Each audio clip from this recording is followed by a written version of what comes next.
श्री गणेशाय नमः। गणेश जी का विसर्जन कैसे करें? सभी राशियों की मैं जो वीडियो बनाता हूँ उनमें से कुछ राशि वाले जातकों ने पूछा था कि आप सर ये बताइए गणेश जी का विसर्जन किस तरह से करना उचित हो। उसी के लिए मैंने ये वीडियो बनाई है, जो आपको सारी जानकारी छोटी सी वीडियो में दी जाएगी। तो मित्रों, जिस दिन गणेश जी का विसर्जन आपको करना होता है उस दिन पहले आपको गणेश जी की पूजा करनी होती है। पुष्प उन पर चढ़ाइए, जो आपने गणेश जी के पास में रिद्धि सिद्धि बना रखी है उन पर भी आप पुष्प चढ़ाइए। और दूब घास, जिसको दूर्वा भी बोलते हैं, वो अवश्य आपको गणेश जी पर चढ़ानी चाहिए, जो गणेश जी को काफी प्रिय होती है। ध्यान रहे कि दूर्वा की जड़ें नहीं होनी चाहिए, जड़ें साफ करके आप चढ़ाइए। और जो आपने प्रसाद स्वरूप मिष्टान मोदक बना रखे हैं वो गणेश जी पर चढ़ाइए। जो आपने फल बना रखे हैं, फलम समर्पयामि ये बोलकर भगवान जी पर, गणेश जी पर फल चढ़ाइए। और एक लोटे में, ध्यान रहे तांबे का लोटा उचित होता है, तांबे के लोटे में जल भर कर रखें जिसमें गंगा जल मिला हो। और पुष्प और अक्षत भगवान जी गणेश जी के सामने पूजा करते हुए बोलना है कि गणेश जी, जिस प्रकार आप हमारे घर में आए और आपने हमें आशीर्वाद दान किया, उसी तरह से आप हर साल, अगले साल भी हमारे घर पर आइएगा। और जो हम पे पुष्प और ये अक्षत बने हैं, जैसा प्रसाद बना है उसको आप स्वीकार कीजिए और हमको आशीर्वाद प्रदान कीजिए।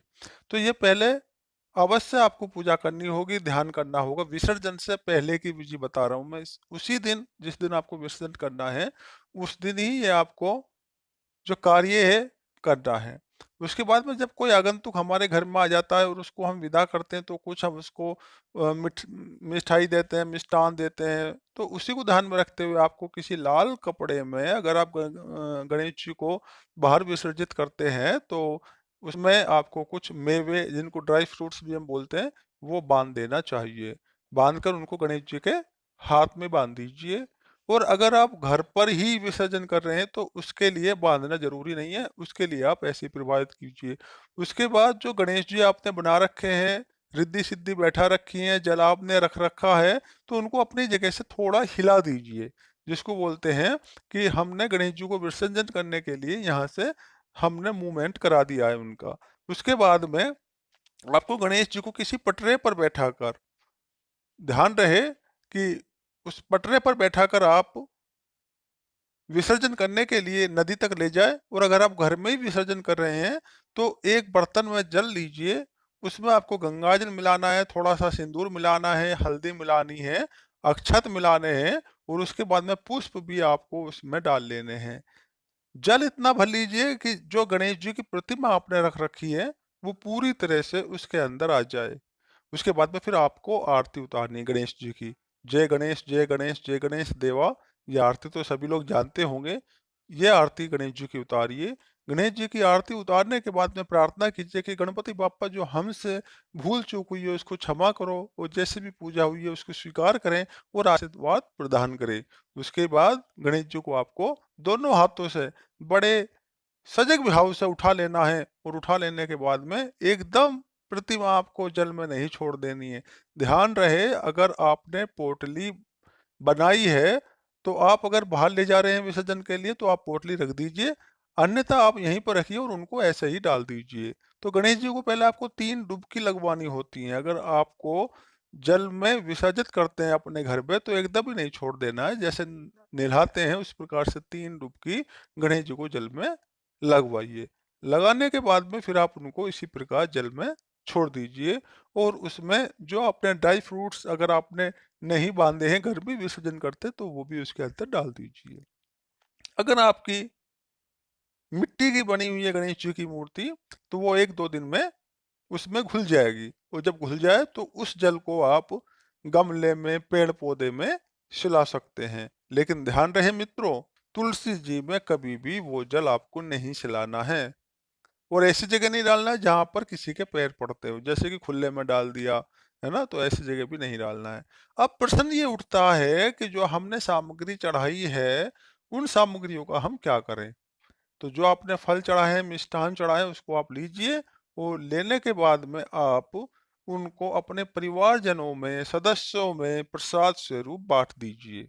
ये खाने योग्य होता है तो सभी को आपको खिला देना होगा। अब बात कर लेते हैं जो अपने गणेश जी सुपारी के बनाए हुए थे यहाँ पर रख रखे थे और साथ में रिद्धि सिद्धि भी रख रखी है, तो उनका क्या करें। देखो गणेश जी को, हमको लक्ष्मी जी को अपने घर पर हमेशा के लिए विराजमान करना है, तो आप उन्हें लीजिए और उन पर पुष्प से या दूर्वा घास से छींटे मारिए जल के, और उसके बाद आपको अपनी पूजा के स्थान पर रख सकते हैं। या जो सुपारियां आपने रिद्धि सिद्धि के रूप में लिए उनको आप अपने गले में, अपनी तिजोरी में भी रख सकते हैं, और जो आपने दक्षिणा चढ़ाई थी उसको आप किसी गरीब को दे सकते हैं, या फिर प्रसाद लेकर बच्चों को भी बांट सकते हैं उसका प्रसाद लाने के बाद में। नारियल का क्या करें। नारियल को आप खोल लीजिए, उसके बाद में उसको निकाल लीजिए। गोला जब उसमें से निकल जाए तो उसको आपको प्रसाद स्वरूप बांट देना होता है।